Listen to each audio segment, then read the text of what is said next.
Next up, our insight of the week. Now, there are many who are bemoaning the slow pace of transformation in South Africa, but the township of Soweto is highlighting the fact that there is significant economic development taking place, and investors and entrepreneurs with some appetite for risk are cashing in. Joining us in studio now is Lesika Matlou from Exet Tours and Busi Yende, the Gauteng Manager for Cape Wine Academy. Excuse me. Thank you so much for joining us. Now, I'm going to come straight to you, Lesika. I mean, you have been in Soweto since 2009. And your business operations started sometime after that. How have you seen Soweto changing over time, and how did you make that decision to find opportunity and run with it? Okay, so basically, I'm not born in Soweto, first of all, right? So I never got to see Soweto when I was younger. All I saw was about the stories of how it was. And then when I started living in Soweto, when I came to Joburg and went to live in Soweto, I mean, it was, at first, I didn't know I didn't spot the opportunities as well, until later on when you start meeting other entrepreneurs, and as well as when I got to the incubation that I'm currently in, which is Awethu Project, then I started realizing that, you know what, there's opportunities here. I mean, the streets have changed. More people are out, want to make businesses out of themselves. There's malls being built. There's no need for most people to leave Soweto and come to the suburbs anymore. They can just stay in Soweto and get all their necessities there. And how difficult has it been for you to set up a business there? What are some of the challenges that you faced? So we run a tour operating company, right? So which is like our offices are not in Soweto. They're based actually in the CBD at Constitutional Hill, right? So the challenges was one that a guy from Rustenburg telling people about Soweto. Right. That was the first challenge, right? That people are always going to question, like, what do you know about Soweto since you haven't been living here for that long? So that was the biggest challenge. The second challenge is that, you know, it was the lifestyle. It's very different from coming from Rustenburg to here, right? Sowetans consider themselves trendsetters of the country, and coming from a place where a rural area where it wasn't so fast paced and there were a lot of things moving around. That was the challenge. That adapting to the situation was the major challenge. So it's almost like you had to establish some kind of credibility as an outsider. Yes, I had to establish some kind of credibility as an outsider. That first challenge, how did you overcome it? So the first challenge, what I did is that when I came to Joburg for the first time, I moved around a lot, because when you're unemployed, you move around a lot, right? And you make friends out of nowhere. And then from that, and also reading a lot about what happens and talking to people about Soweto, not just the young ones, but even people who've been living in Soweto since the 50s, right? And they give you insight. And when you realize that the young ones in Soweto that don't even know the stories of the old ones in Soweto, and that was how I got my creativity. Then I started learning what the old ones know, what the young ones didn't know, and also learned what the young ones know, so to tell the older ones. So that's how I got my credibility in Soweto. So Lesika, once you had broken that barrier and set up your business, did you find that within the communities that there was an appreciation for local businesses? There's appreciation for local businesses. I mean, we get a lot of support from the people within Soweto, right? Like the guys that we work with, all the guys from the towers right through the BNBs that we work with. You get a lot of support where they would call you and ask you to take some of their clients and show them around the city as well. Now, before we get to the wine festival in Soweto, and this is where I want to bring you in, Busi, I also just want to bring you in this discussion in and around business opportunities in Soweto. A lot of this is predicated on a growing black middle class. Are you finding that this is also the same reason why there has been such an uptake of this particular festival? I think that's, yes, that's true. With Soweto Wine Festival coming into Soweto, we've seen an increase in the number of people that attend Soweto Wine Festival. I would say 9 years ago we had 500 people attending, and now we're talking about 8,000 so people coming to the Soweto Wine Festival. And also we try to create business opportunities for people that are in Soweto. The food court that we have at Soweto, it's people that are from Soweto that are selling food at our food court. We use the shuttle services that are based in Soweto. So yes, Soweto Wine Festival also is a good opportunity for people in Soweto to grow themselves within the wine industry. I think maybe Thandisiswa, maybe you can help me sort of wrap my head around the demographic here, because to a large extent we talk about a black middle class, pushing demand in Soweto. But I think Lesika, you might agree that you also see a lot of outsiders, if I may call them that, actually coming into Soweto. So what's driving demand right now? Is Soweto attracting people from outside of Soweto, or are we finding that that's working simultaneously with a domestic growth? Look, I think by and large, Soweto is one of those townships in South Africa that have a very, very rich history. And I really like and appreciate the fact that the people in Soweto didn't sleep on that history. They said, you know what, we've got a good history. We can't and we won't keep it to ourselves only. We will share it not only with the people of South Africa, but with the people around the globe.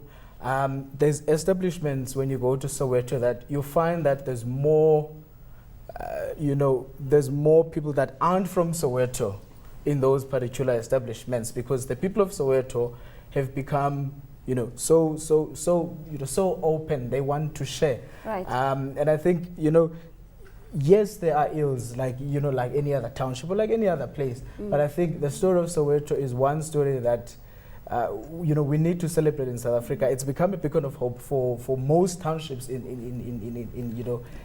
South Africa. I mean, I come from Cape Town, and I was about to check if you come from Soweto. Beacons of hope and everything. I come from Cape Town, but trust me, and I mean, I grew up in the townships of Cape Town. But when you talk of Soweto and you say to them, I've actually been to Soweto, they get so interested. They want, they ask, how does Soweto do it? Because really Soweto is a place of dreamers. It's a place of doers. No one sits and thinks and just waits for something to happen. They get up and they go and they do it.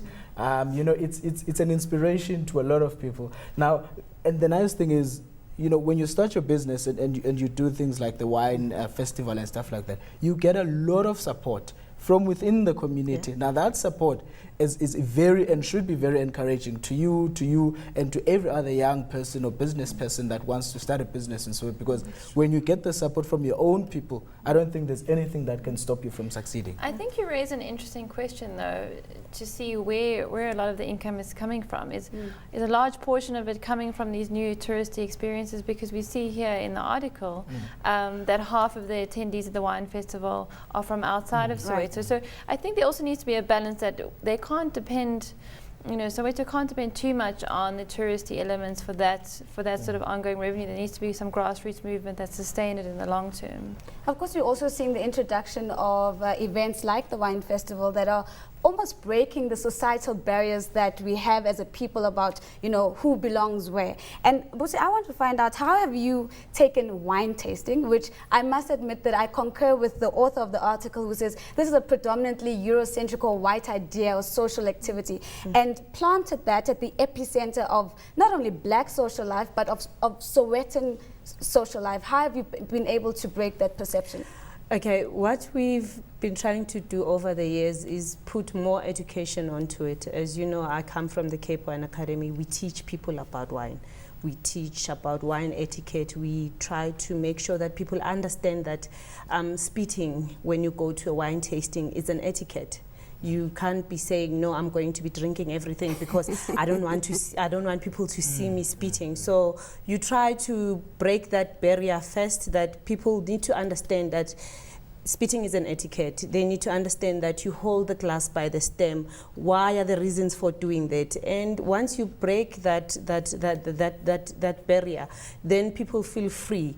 They are now able to go to wineries or the exhibitors that are there and ask questions. They are free to ask questions, because that's one of the feedbacks that we got from the wineries or the farms that were there exhibiting, that people are now asking matured questions. They don't come to you and say, give me white wine, or give me red wine, or give me sweet wine, like before. They now ask more mature questions. They want to know, how is the wine made? Who is the winemaker? Where is your farm situated? Why do you call this particular wine this? So education has played a big part in making sure that the people in Soweto don't feel that wine is stereotyped to the European or to the people that can only afford, or people that live in the suburbs, but is for everyone. So can we expect a whiskey tour in Soweto anytime? I know that there is something that is coming up. Nikelo Manglipu, who's the co-partner of Soweto Wine Festival, is planning something that is coming up now, end of September. So yes, there is a whiskey festival that's coming up in Soweto. You know what I like about Soweto? You know, people don't tell themselves that I'm from Soweto, therefore I will do what Sowetans do. You know, Right. they have a very aspirational mindset. You know, the wine tastings may be ideas, you know, from Europe or the West or whatever. Yeah. But those guys aren't telling themselves this is not for us. They don't have that attitude that this is not for us. You know, when the I can't remember what you know competition it was, but when they first brought the rugby semi-final and I then the remember final that, at yes. I think at Orlando Stadium, you know. I had discussions with people in the sport arena, and a lot of people thought that, you know, it's not a good idea. There won't be ticket sales. People in Soweto aren't exposed to rugby, and in fact, they don't like rugby. You know, they'd rather go and watch a game of football. But actually, did you see how, you know, how it was accepted, and how, you know, people from other areas around Gauteng, when they went to Soweto, they were introduced to the Soweto culture, the Soweto type of or Soweto kind of living, you know, and is that aspiration that just breaks the barrier. I want to come back to Lesika. I mean, in the article, you make a very interesting point about people from Soweto trying to, or living a lifestyle that makes it clear that they're not at the precipice of slipping back, and that they are they've progressed and they are now affluent. Are we finding then that the majority of black spenders that you find in Soweto are not actually residing in Soweto, and that they actually come back just to reconfirm and reinforce the idea that, you know, this is where I come from, but this is where I am now? And do you perhaps have an idea why we have that disconnect? I mean, like most of the guys I also see as well that are actually doing that are not from, either were born in Soweto but then left and either live somewhere else because closer to work and so forth reasons. But come the weekend, most Everybody's of them back go back, home. they all go back that side, right? And I think it's like where you grow up will always be a part of you. Like you always want to go back to where you grew up now and then. If you want to go back as much as you can, right? But So. yeah, sorry, I don't want to cut you off, Lesika, but I'm just want to throw a quick question at Busi. I mean, on the one hand, Thandisiso is obviously very patriotic about Soweto, but I know deep down inside he's even more patriotic, probably about Guguletu or whatever township he actually comes from in Cape Town.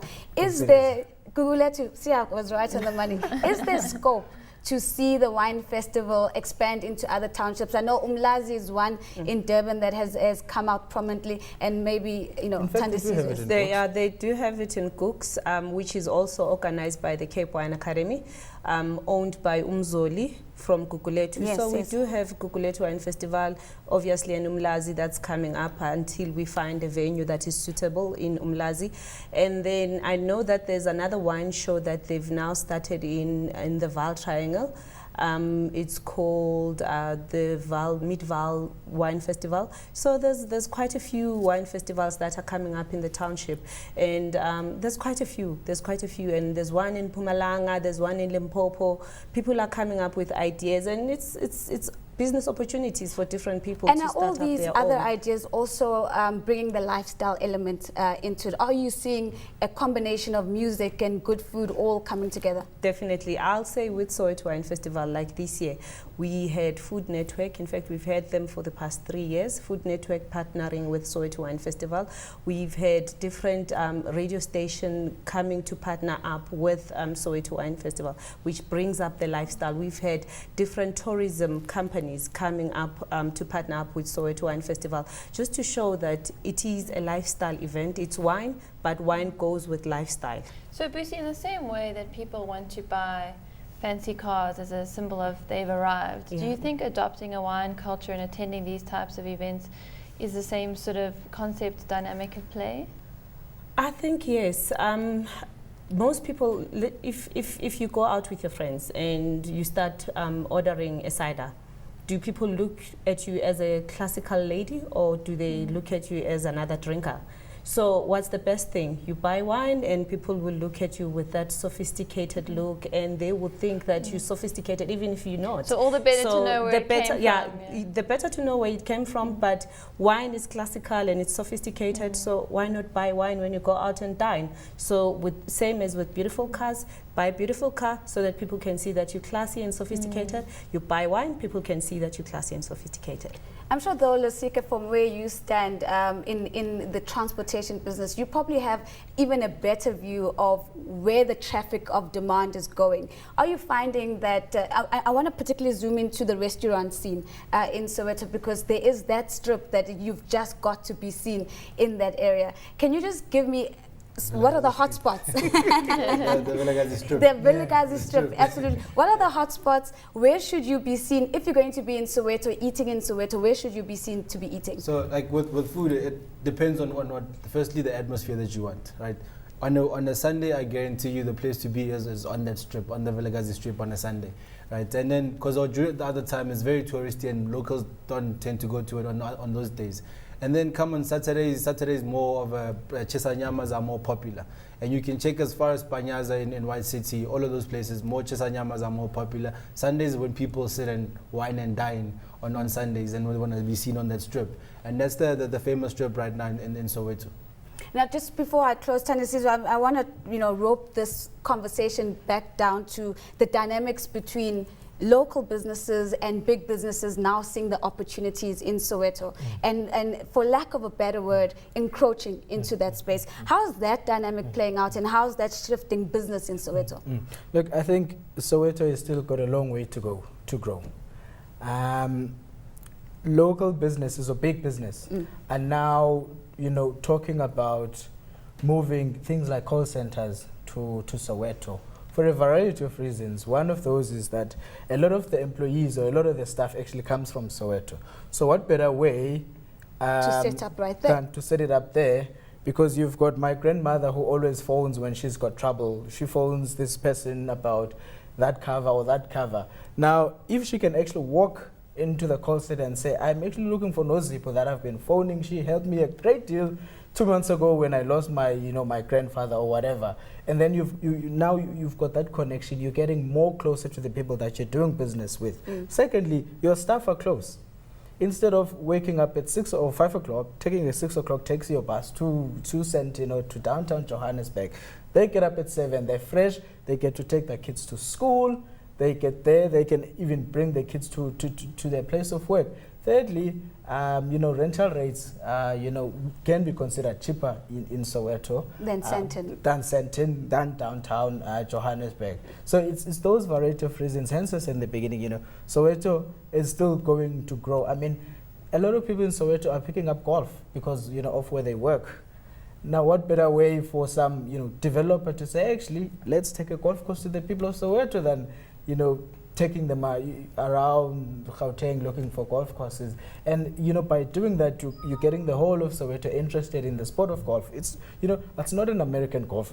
It's not an American sport only. Sorry, it's not a Tiger Woods sport only. So I mean, it's those kinds of things that I firmly believe that we are going to see going forward. And